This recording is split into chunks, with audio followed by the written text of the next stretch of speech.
Kathleen Miles only works downtown 1 day a week. Today, she's still suffering the consequences of that random attack. But it is what she found out about the person who prosecutors say did it that has led her to speak out.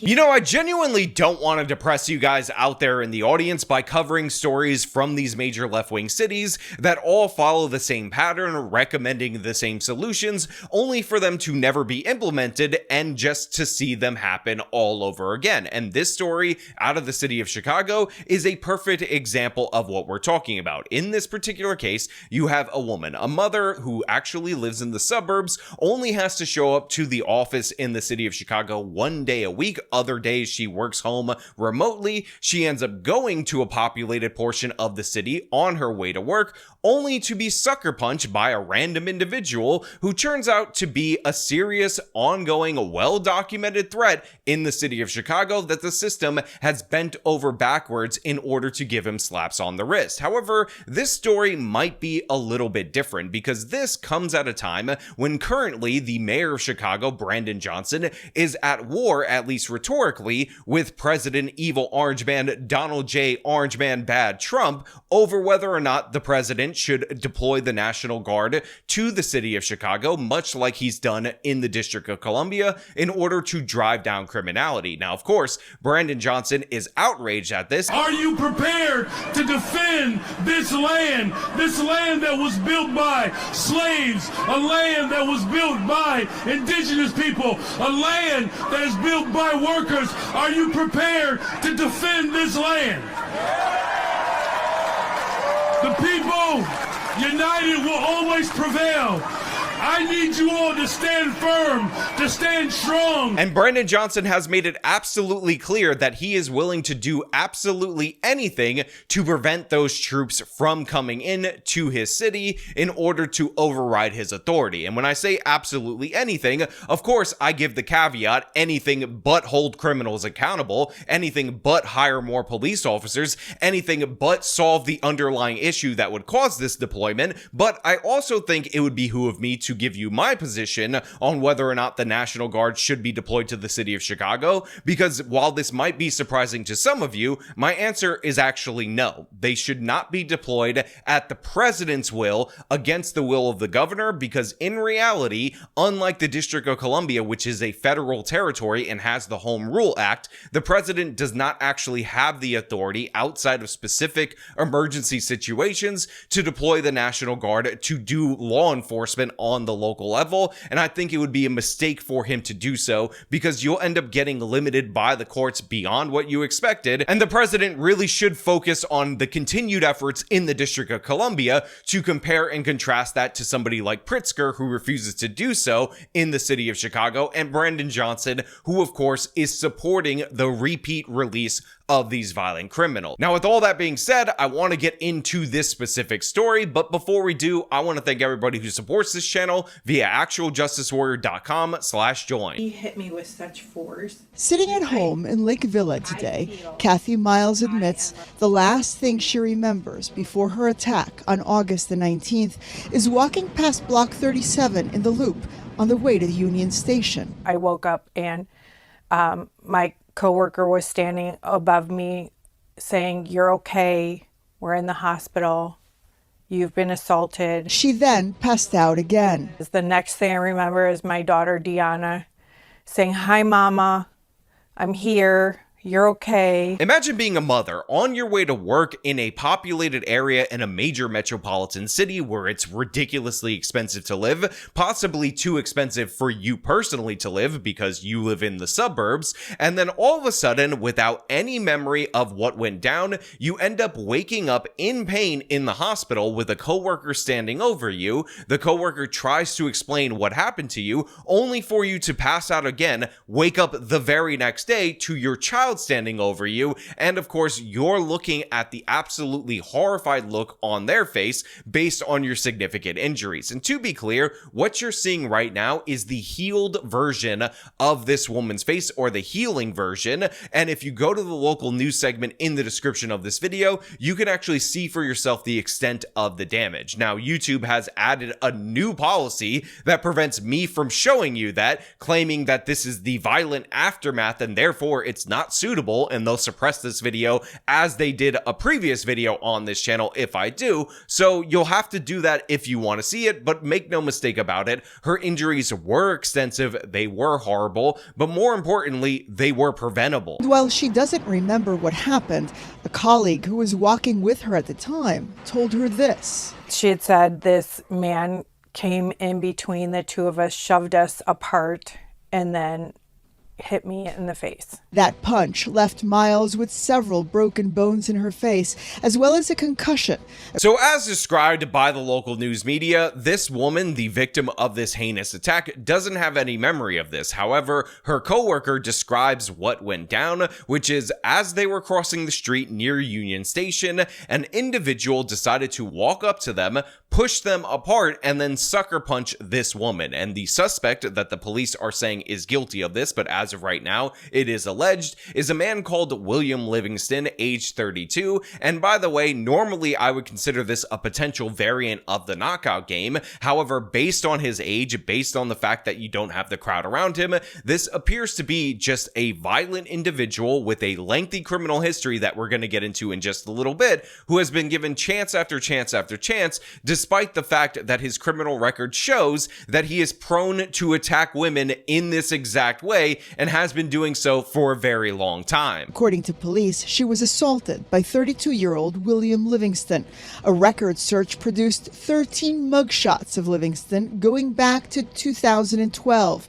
A large number of those arrests for aggravated assault and battery of both women and police officers, something Miles found out after the fact. Like, what is enough? You know, what does someone have to do where he's going to be, they're going to be held accountable? So the local news media ends up pulling up 13 different mugshots for this individual, and all of these mugshots are related to crimes that are extraordinarily similar to the one that he is accused of right now. And I will also remind you that while the mother, the victim in this case, is absolutely horrified by the fact that he has been given chance after chance after chance, this is not surprising, because prior to the new Cook County District Attorney taking office this year, you had Kimberly Fox in that position, and she ran on a soft on crime, we're not going to prosecute anyone for anything kind of thing, and the bulk of this guy's criminal tenure, which of course includes attacking women and children, little girls in some of these instances, was not prosecuted deliberately as a campaign promise by Kimberly Fox. And these are the disastrous results.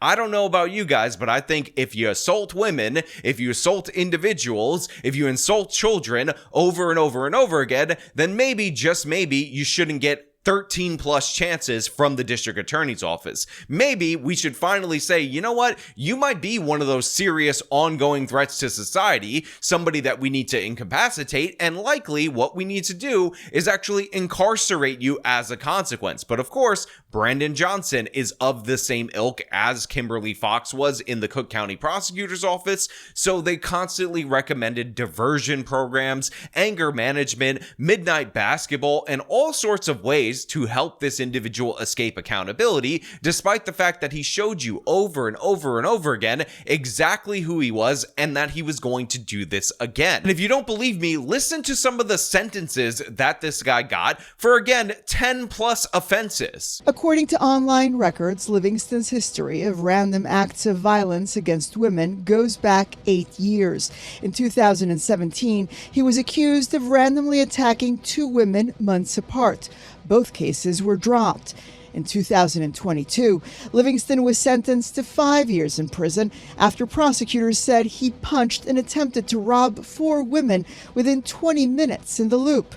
And yet, just 14 months later, in 2023, while on parole, Livingston was arrested for hitting a woman in the face on North Michigan Avenue. Again, the Kimberly Fox connection cannot be ignored because all of the crimes against women that were highlighted within the window by the local news media from 2017 to 2024 were committed while Kimberly Fox was the head of the Cook County District Attorney's Office. So she's the one who prosecuted, or didn't prosecute, if we're being real, each and every one of those crimes. And the one real prison sentence that appears to be legitimate in there is that 5-year bid that he was sentenced to in 2022. However, that's a 5-year bid for 4 separate aggravated robberies where he beat the crap out of women in order to take their stuff within a 20-minute time period. And even that 5-year sentence allowed him to be released at a comically low amount of time, 14 months later on parole, to which he reoffended,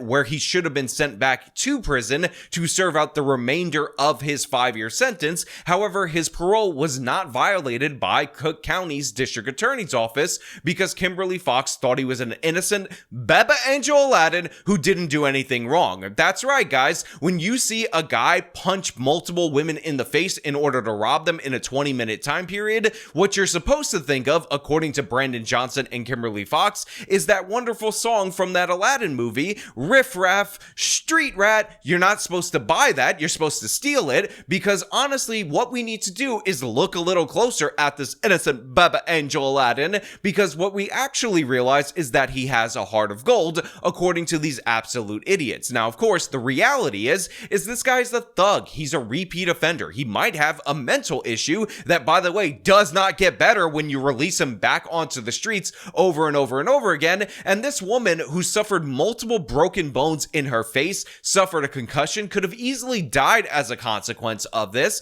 And in reality, there is no expectation that he won't get another slap on the wrist, even though this is now his 14th arrest, his 14th time encountering the criminal justice system, 9th year encountering it for specifically attacking women. And by the way, his sentences after the 5-year sentence, which should have been a violation of his parole when he reoffended, ended up getting even shorter and more absurd.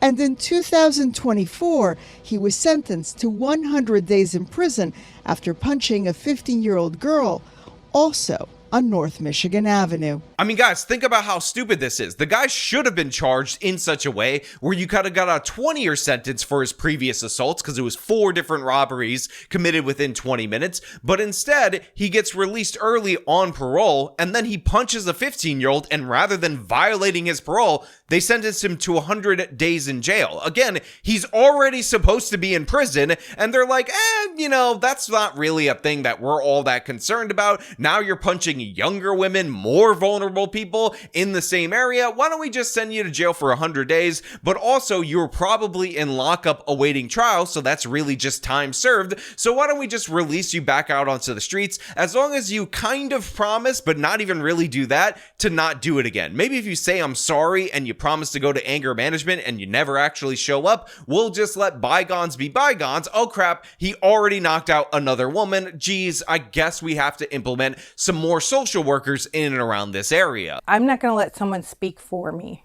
I need to speak for myself. I need to say something. If I say nothing and he does this to another person, I'm going to feel bad. Look, I really do appreciate Kathleen for coming forward and trying to make sure that this guy suffers consequences so this doesn't happen again. But in reality, even though the state's attorney that is currently in office is significantly better than Kimberly Fox, we can expect this guy to be released, to reoffend, for the system to enable him up until the point where he eventually kills someone. So yeah, it is more likely than not that this guy is going to be out onto the streets. He's gonna attack another woman. They range from being a mother to a teenager. It doesn't matter to him. And eventually, he's going to knock somebody out cold, dead to the ground with a sucker punch, and they're not going to get up. And at that point in time, we're going to see a serious sentence for a murder. And they're going to be like, well, well, we took care of this, hats off to us, give us our flowers, congratulate us, when in reality, this would have been a preventable murder, the crime in the future. I mean, so many of these assaults were preventable if he was just in prison, not even based on his original 5-year sentence, but based on his multiple offenses after he was paroled. Then a bunch of these crimes would have never happened. But guess what? They don't learn lessons over there. Brandon Johnson is over here on TV at MSNBC dodging questions about whether or not Chicago, which has an understaffed police department, would benefit from hiring more officers. I'm curious, would you also like to get federal funding to help put 5,000 more cops on the street in Chicago? Would that help drive down crime? Well, look, policing by itself is not the full strategy. No, I understand that. You've talked about the other things you want, and I said those are good and important programs, but I'm asking also, would 5,000 more police officers on the street in Chicago be helpful to go along with all of those social programs that a lot of cities are engaging in and having success with? Well, look, here's the best way I can put it, Joe, is that in the 90s when I was in high school, we had 3,000 more police officers and we had 900 people being murdered every single year in Chicago. It's just not policing alone. Of course, we want more detectives. I know it's not policing alone, but I know it's not policing alone. You've told me everything else you want. I'm curious, and this does come down to an ideological difference between people. Do you believe that the streets of Chicago would be safer if there were more uniformed police officers on the streets of Chicago? I believe the city of Chicago and cities across America would be safer if we actually had, affordable housing. Look, okay, I'm not saying. So yeah, while my heart goes out to Kathleen, and I really do genuinely hope that she gets justice, I hope the current Cook County prosecutor takes this case seriously. This is why we're trying to shine some more attention on it. I'm not all that optimistic about the city of Chicago, and I think that it's just going to get significantly worse. But you know what? Those are just my thoughts. I want to know what you guys think about this down in the comments below. As per usual, if you like this video, show them by leaving a like, subscribe for more content, follow me on the social medias, support me via the support links in the description of this video. This has been me talking about yet another sucker puncher with 13 previous arrests getting away with it. Till next time.